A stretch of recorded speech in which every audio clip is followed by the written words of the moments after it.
This is the Global Podcast Network, where executives and professionals connect, share, and inspire. Stay tuned for the conversations that drive success.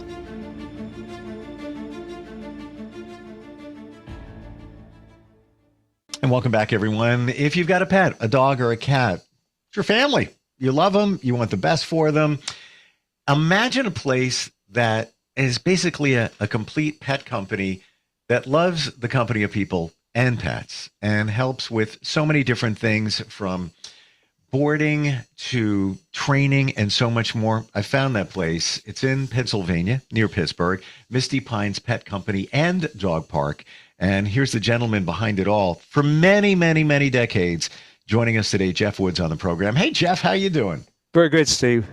Good to meet you and good to meet your audience. Oh, great to have you here and so much to talk about. And we are passionate. I've got a dog. I've got cats. They are our family, and you want the best for them. Absolutely.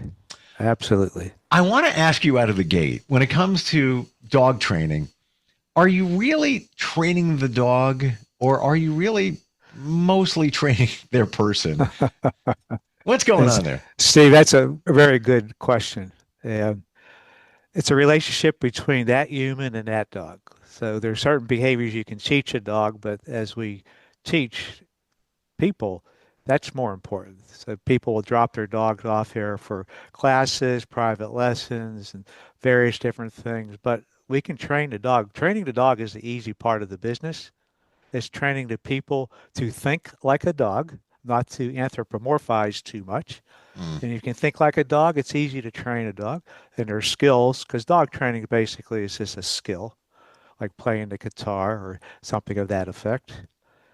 So we train dogs and we train people. Do you feel that many of us with our dogs go wrong, so to speak, because we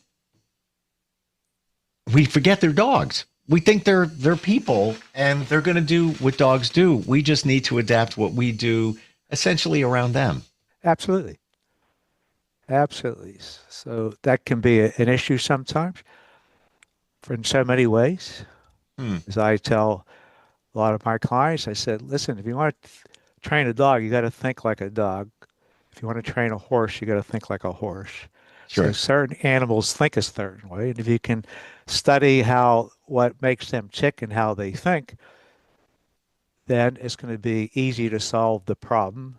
If you're having a problem, if I do a behavior consult, that's a big factor involved. Think like the dog, and let's discuss the issues, and let's try to get your mind just on the right track so you're not thinking the dog's thinking like a human. And there are certain protocols and behavior modifications we can do to help those issues.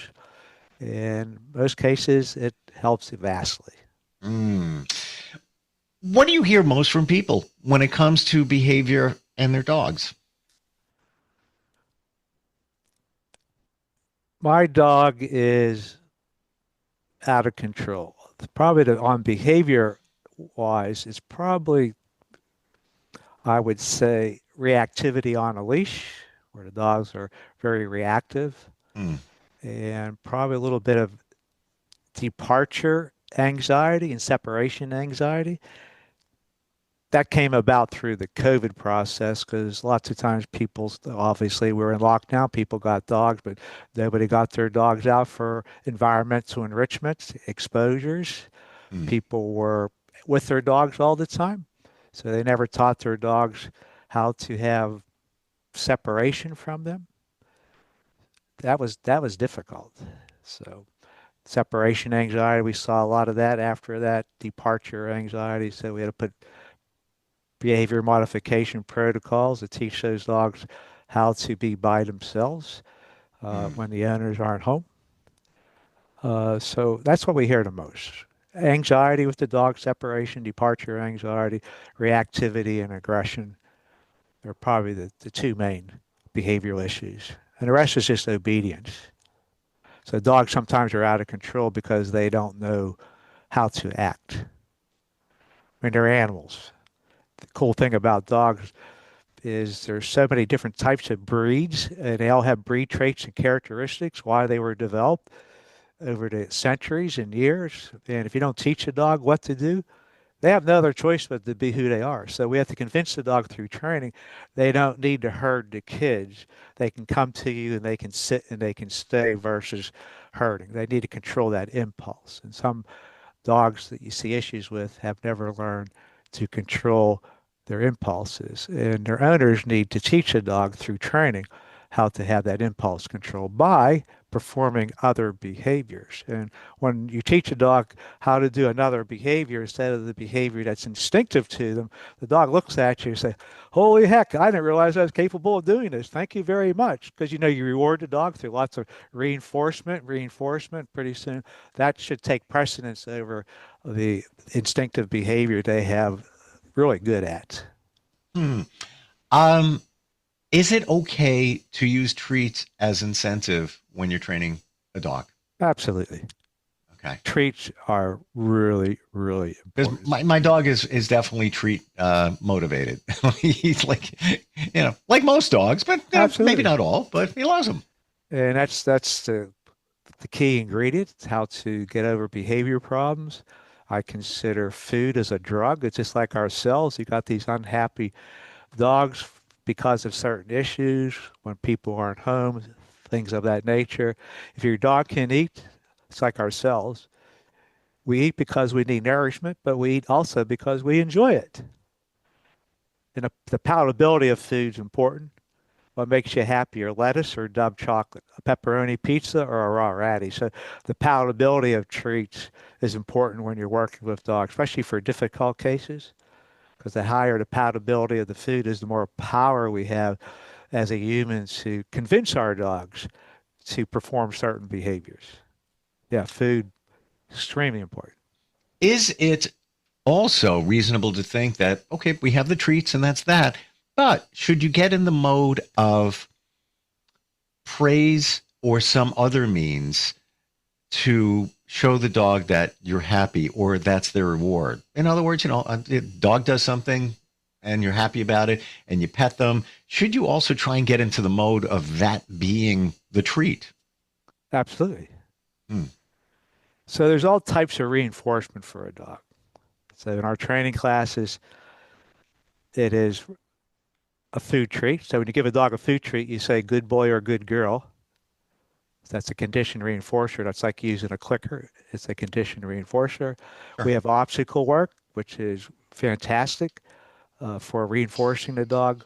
Verbal affirmation. That's why it's important when you give that piece of food, you say, good dog. That way you're working your distance with that particular behavior. You're at the end of the room, you look at your dog, say, Charlie, if that's what's his name. Hey, Charlie, good dog. So good dog will have more of a meaning because you've always paired it with food.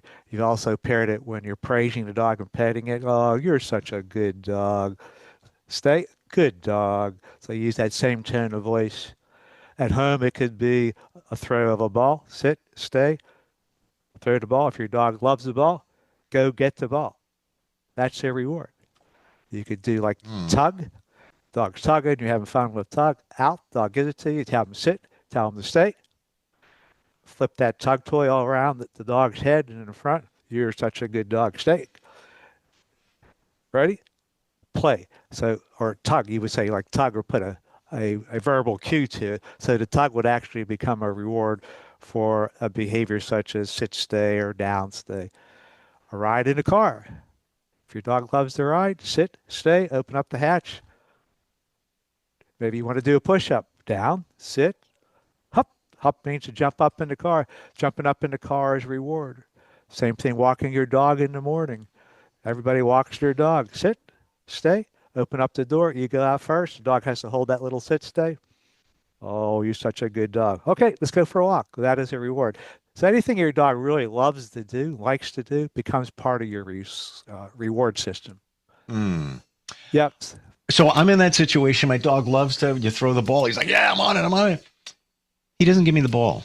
Like, so he'll run, it's kind of a game. He doesn't want to, and I get it. We have fun playing with that. Sure, absolutely. How do I get the ball back? Well, you probably put him on a leash and or a long line because you need to kind of guide him. Hmm. And then you kind of say, come on, buddy, come here. And then make sure he knows what come means or how to come to you. So he Sure. has to know what that verbal means, but he just needs a little bit of coaching, maybe with a little long line. And you kind of like reel him in. Come on, buddy, bring it in, reel him in. Then you do a trade-off. So there again, you may want to go to $100 bill for a reward. You're probably saying, what? So I rate food as different levels monetarily. Like, is your food worth $1, $5, $20, $50, or $100? So the really high value palatable food I call $100 bills. So $100 bill, just like ourselves, you have a pile of pennies or a pile of hundreds, you're going to grab that pile of hundreds first. So that motivates us because there's a higher value to it. So you do Mm. the same thing with dog. And once you get that higher value, you go, oh, no problem. Then you do give. So you do a trade-off. Give. That's how you start that. But putting the long line on the dog, we usually use like a 20-foot line is usually a good size line to help guide the dog in, hand over hand. Come on, talk to your, come on, buddy, bring it here, Mhm. and then reward. I have this thing from when he was a puppy. If you put something in his mouth that maybe isn't so great, I would just say, drop it, drop it, drop it. And that's more of like elevated. You got to drop that thing. Sure. Is it okay to Sometimes, apply that to the dog, to the ball too? absolutely. Okay. I always say, my dogs, I always say give. I want them to give it to me. Give. Or you can say drop, either or. Yeah. So I want to talk about communication with our dogs. And I hear it in different ways. Some believe that you can communicate with your dog through telepathy. If you think it, they may think it. There are others that believe, no, not so much. It's more about scent. They can pick up on the scent of how you're feeling. What do you believe in terms of them understanding us? I believe that dogs are very intuitive creatures. That is why they make good service dogs. They read our body language, Hmm. and that's important. As you live with your dog and you train the dog, when you feel something, your body looks a certain way. Dogs have 220 million plus scent receptors in their nose. They can smell fear. They can smell happiness. Your body shows happiness.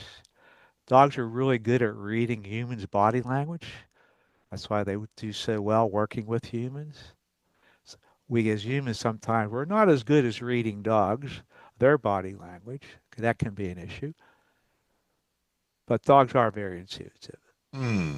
And what I see over the years with my personal dogs over the years, you spend the time training with them and working with them in some sort of dog sport or scent tracking, and you're really working. You spend all that time with your dog. You get to a certain point, your dog basically looks at you. They know what you're thinking because you're reflecting that through your body language and what you're thinking, in your body movements, what you're thinking.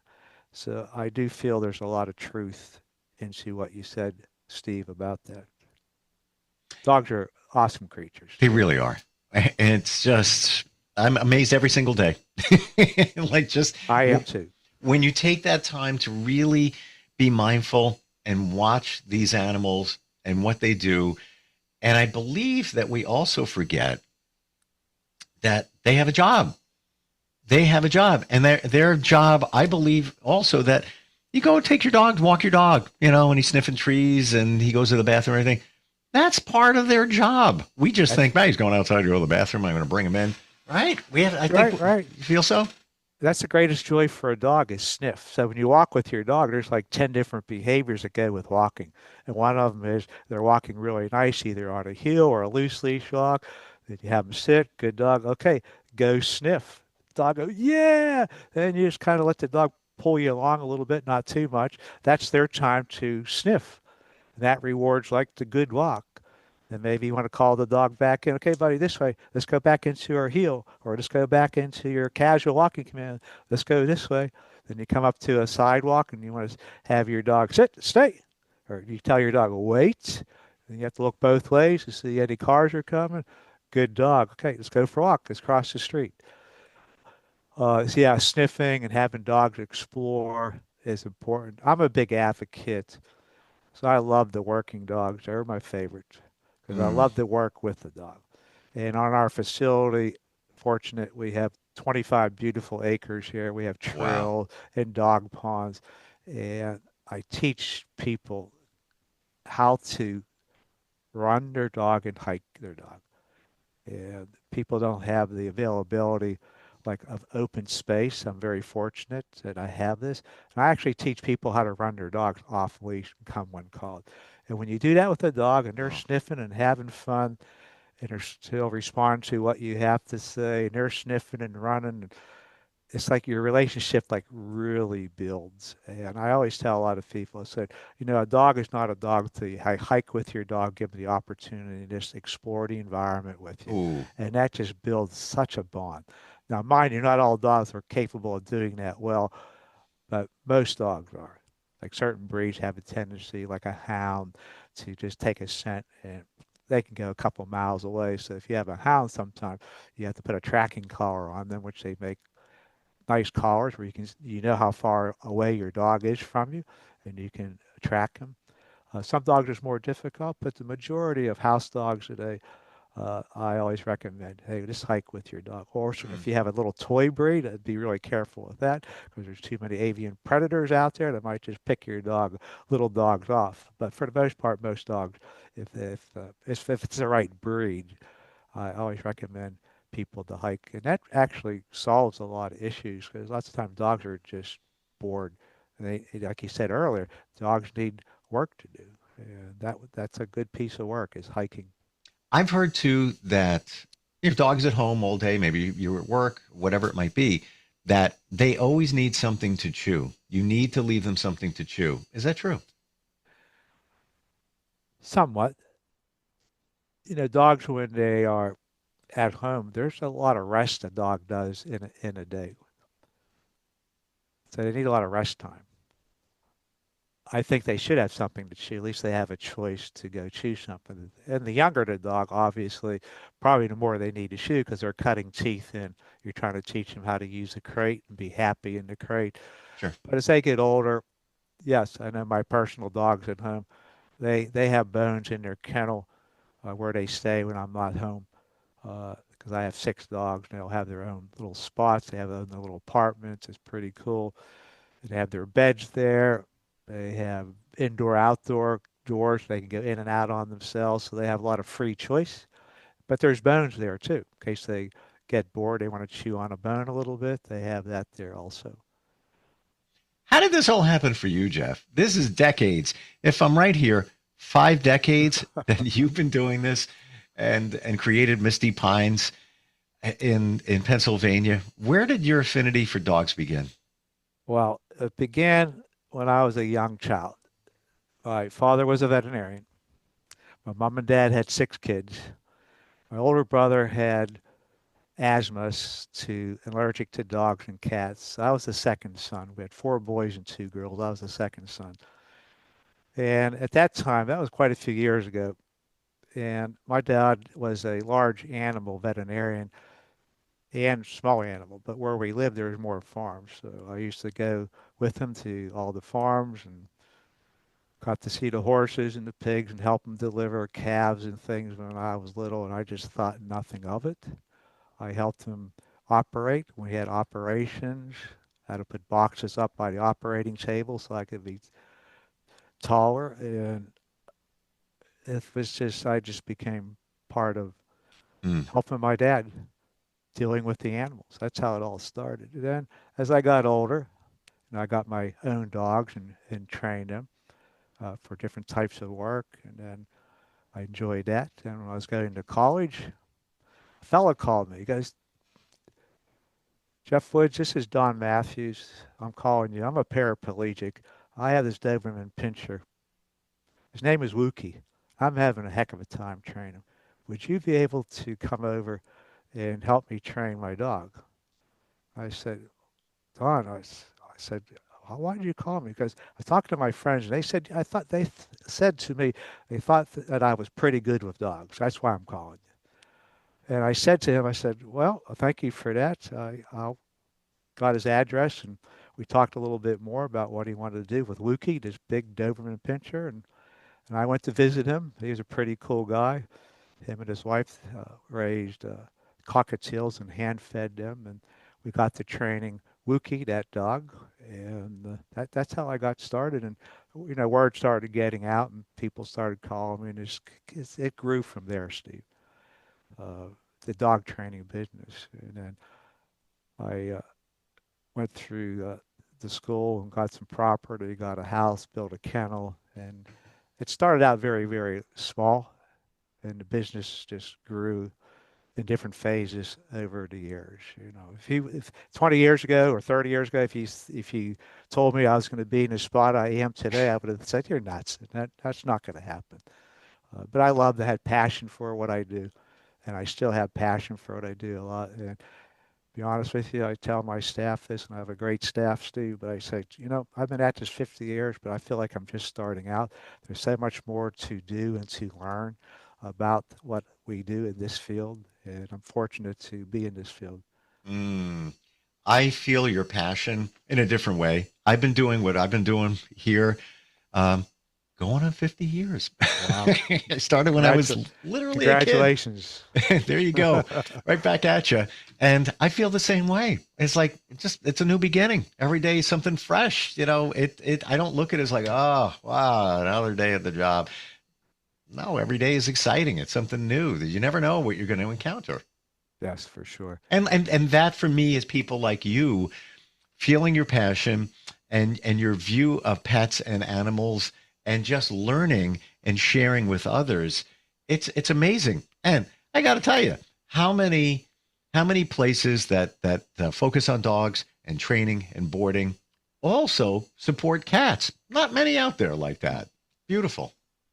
Yeah, it's nice when you help somebody and they're having a problem with their dog and you finish up a consultation and they come to you, they said, "Thanks, Jeff. You've really lessened my stress in my life." That makes me feel good. So for me too, that's the mantra of why I do this. I want to improve people's and dogs' lives because some people have a tough life, and some of these dogs, if you can put a smile on their face and help them minimize that problem, get a better dog out of it, that's sure high reward. High reward. Even when somebody says, cats, they're aloof, it's just not, I could never do a cat. Maybe it's you if you're saying that, or you don't really know cats, because I can tell you pretty much every cat I've ever had, all rescues, have been like dogs. I have one cat, I have two now. I walk in, Rocco, he'll jump up on the counter. I didn't train him. This is just him. He puts his paws out. It's like he wants to give me a hug, Daddy. Give me a hug. I literally hug him. He's like over my shoulder. He's drooling. He's also happy. He's the mushy. The biggest challenge for me is he's too mushy. Like I can't even let him come in my bed because I'll never get any sleep because he's all over you.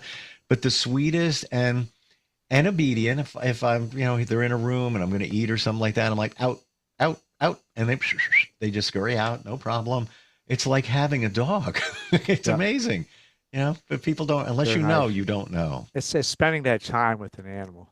I've had horses over the years. I just lost my horse over the summer, but having a horse was the same thing. Thank you. And they just become really good creatures if you spend the time and get to know them. Jeff, I want to share this, and we're out of time, but you said horses, and I feel it right here. I went away last summer, took myself on a vacation to an island, and I've never done it before, and it was just me, relax, reflect, and there was a field next door, and there was a horse tied up. Horrible. It's in the sun. What are you doing?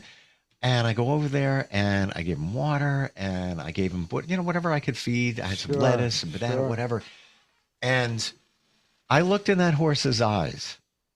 I'll never forget it. The connection that I felt.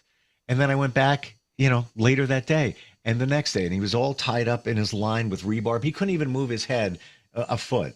And I had sandals on. It was fire ants crawling up my leg. I'm like, I'm getting you out of this. The freedom so he could walk around and graze a little bit. Horrible whoever did that. And I understand that it was an animal for tours, and they had an extra one, and that's where he was.